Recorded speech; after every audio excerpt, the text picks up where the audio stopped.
স্বাগত বিবিটিভি সংবাদের সাথে আছি আমি ফাতেমা ইয়াসমিন তারিন। প্রথমে জানিয়ে দিচ্ছি গার্ডিয়ান লাইফ ইন্স্যুরেন্স সংবাদ শিরোনাম। লাফার্সকে 10 বছর গ্যাস দেবে জালালাবাদ গ্যাস লিমিটেড। যমুনা ব্যাংকের বার্ষিক সাধারণ সভা অনুষ্ঠিত। দর পতনের শীর্ষে জিএসসি ফাইন্যান্স। রোহিঙ্গাদের সহায়তায় 1058 কোটি টাকা দেবে এডিবি। দেশে প্রথমবারের মতো চালু হচ্ছে গুগল পে পরিষেবা। শুনছিলেন সংবাদ শিরোনাম, এবারে বিস্তারিত। জীবন অনিশ্চিত, তাই সময় মতো জীবনের ডাক শুনুন।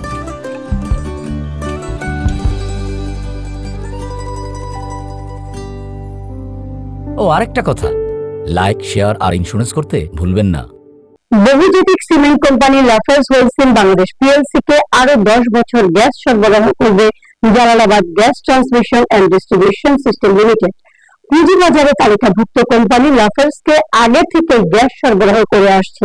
যে চুক্তির আওতায় গ্যাস সরবরাহ করা হচ্ছিল তার মেয়াদ শেষ হয়ে যাওয়ার প্রতিষ্ঠান দুটি নতুন চুক্তি করেছে। মঙ্গলবার কোম্পানি দুটির মধ্যে গ্যাস সরবরাহ সংক্রান্ত একটি চুক্তি স্বাক্ষরিত হয়েছে। এই চুক্তি স্বাক্ষর অনুষ্ঠানে বিদ্যুৎ, জ্বালানি ও খনিজ সম্পদ মন্ত্রণালয়ের মাননীয় উপদেষ্টা মোহাম্মদ ফাউজুল কবির খান, বাংলাদেশ বিনিয়োগ উন্নয়ন কর্তৃপক্ষের চেয়ারম্যান আশিক চৌধুরী, জ্বালানি ও খনিজ সম্পদ বিভাগের সচিব মোহাম্মদ সাইফুল ইসলাম, ইউরোপীয় ইউনিয়ন, সুইজারল্যান্ড ও স্পেনের রাষ্ট্রদূতগণ, পেট্রো বাংলার চেয়ারম্যান এবং উভয় প্রতিষ্ঠানের উচ্চ পদস্থ কর্মকর্তা বৃন্দ উপস্থিত ছিলেন। অনুষ্ঠানে বিদ্যুৎ, জ্বালানি ও খনিজ সম্পদ মন্ত্রণালয়ের মাননীয় উপদেষ্টা এই চুক্তিকে স্বাগত জানিয়ে উভয় পক্ষকে অভিনন্দন জানান। তিনি বলেন, বাংলাদেশের জ্বালানি খাতে একটি নতুন দিগন্ত উন্মোচন করবে।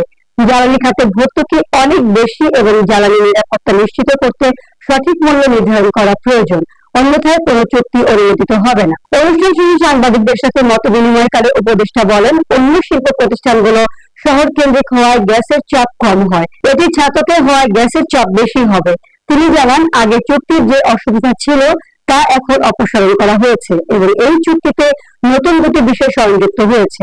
নতুন মূল্য নির্ধারণ করা হয়েছে এবং বার্কের অধীনে আনা হয়েছে, ফলে বার্কের মাধ্যমে মূল্য হ্রাস বৃদ্ধি হবে। যমুনা ব্যাংকের 24তম বার্ষিক সাধারণ সভা অনুষ্ঠিত হয়েছে। মঙ্গলবার ভার্চুয়াল ডিজিটাল প্ল্যাটফর্মে ও যমুনা ব্যাংকের প্রধান কার্যালয়ে অনুষ্ঠিত এই সভায় সভাপতিত্ব করেন ব্যাংকের পরিচালনা পর্ষদের চেয়ারম্যান রবিন জানত সাখওয়াত। এই সভায় সভাপতিত্ব করেন ব্যাংকের পরিচালনা পর্ষদের চেয়ারম্যান রবিন রাজন সাখওয়াত। সভায় ব্যাংকের পরিচালক বৃন্দ, স্বতন্ত্র পরিচালক, ব্যবস্থাপনা পরিচালক ও CEO Mirza Ilias Uddin Ahmad, company secretary এবং উল্লেখযোগ্য শেয়ার হোল্ডারগণ উপস্থিত ছিলেন। উক্ত সভায় 2024 সালের জন্য 17.50% নগদ এবং 6.50% স্টক ডিভিডেন্ড অনুমোদন করা হয়। এছাড়াও 31 ডিসেম্বর 2024 সমাপ্ত বছরে ব্যাংকের নিরীক্ষিত বার্ষিক আর্থিক বিবরণী সভায় উত্থাপন করা হয় এবং সম্মানিত শেয়ার হোল্ডারগণ ব্যাংকের কার্যক্রমের উপর তাদের মতামত ব্যক্ত করেন এবং নানাবিধ বিষয়ে প্রস্তাবনা পেশ করেন। পরিচালনা পর্ষদ সকল শেয়ার হোল্ডার, গ্রাহক ও অংশীদারদের প্রতি তাদের নিরবচ্ছিন্ন আস্থা, সহযোগিতা ও সমর্থনের জন্য আন্তরিক কৃতজ্ঞতা প্রকাশ করেন। এছাড়াও ব্যাংকিং কার্যক্রমের উদ্ভাবন, টেকসই প্রবৃদ্ধি এবং গুণাগুণ মান নিশ্চিত করতে প্রতিশ্রুতি পুনর্ব্যক্ত করা হয়। সপ্তাহের তৃতীয় কার্যদিবস মঙ্গলবার দেশের প্রধান পুঁজিবাজার ঢাকা স্টক এক্সচেঞ্জে লেনদেনে অংশ নেওয়া কোম্পানিগুলোর মধ্যে দর পতনের শীর্ষে উঠে এসেছে জিএসপি ফাইন্যান্স কোম্পানি লিমিটেড। সূত্রমতে এদিন কোম্পানিটির শেয়ার দর আগের দিনের তুলনায় 30 পয়সা বা 7.69% কমেছে, যার ফলে আজ ডিএসসির দর পতনের শীর্ষ তালিকায় প্রথম স্থানে স্থান নিয়েছে এই কোম্পানির শেয়ার। দর পতনের শীর্ষ তালিকায় দ্বিতীয় স্থানে থাকা ফার্স্ট ফাইন্যান্সের দর কমেছে আগের দিনের তুলনায় 6.66%, আর 5.50% দর কমে যাওয়ায় পতনের শীর্ষ তালিকায় তৃতীয় স্থানে জায়গা নিয়েছে ফিনিক্স ইন্স্যুরেন্স। এছাড়া আজ ডিএসসিতে দর পতনের শীর্ষ তালিকায় থাকা অন্যান্য কোম্পানিগুলোর মধ্যে Giant Spinning, Style Craft, Generation Tex, Sunlife Insurance, মেঘনা কনফিডেন্স মিল্ক, এফএএস ফাইন্যান্স এবং International Leasing and Financial Services Limited. বাংলাদেশে অবস্থানরত রোহিঙ্গাদের জন্য এবং তাদের আশ্রয়দাতা বাংলাদেশি সম্প্রদায়গুলোর জন্য অত্যাবশ্যকীয় অবকাঠামো ও পরিষেবা নিশ্চিত করতে 1058 কোটি টাকা অনুমোদন করেছে এশিয়া উন্নয়ন ব্যাংক এডিবি। এর মধ্যে রয়েছে 715 কোটি টাকা অনুদান এবং সহজ শর্তে 343 কোটি টাকা ঋণ অনুমোদন করেছে সংস্থাটি। এই অর্থায়ন এডিবির দরিদ্রতম ও সবচেয়ে অরক্ষিত সদস্য দেশগুলোর জন্য নির্ধারিত এশিয়ান ডেভেলপমেন্ট ফান্ড থেকে দেওয়া হচ্ছে।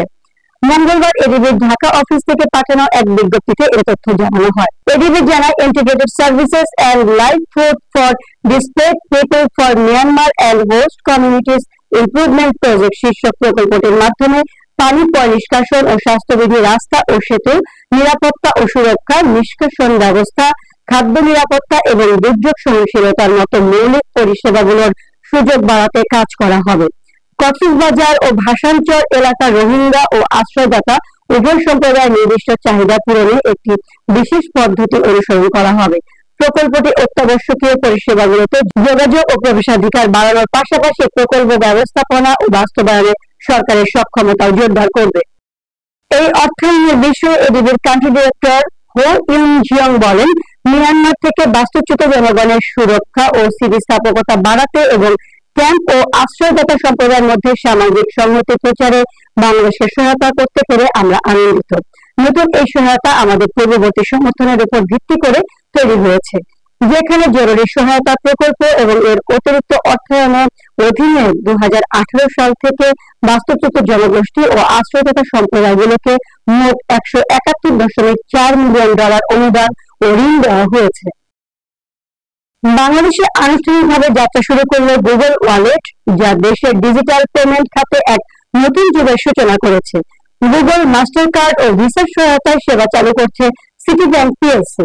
এখন থেকে সিটি ব্যাংকের গ্রাহকরা তাদের মাস্টার কার্ড বা ভিসা কার্ড গুগল ওয়ালেটে যুক্ত করে গুগল পে এর মাধ্যমে দ্রুত, নিরাপদ ও কন্ট্রাক্টলেস লেনদেন করতে পারবেন।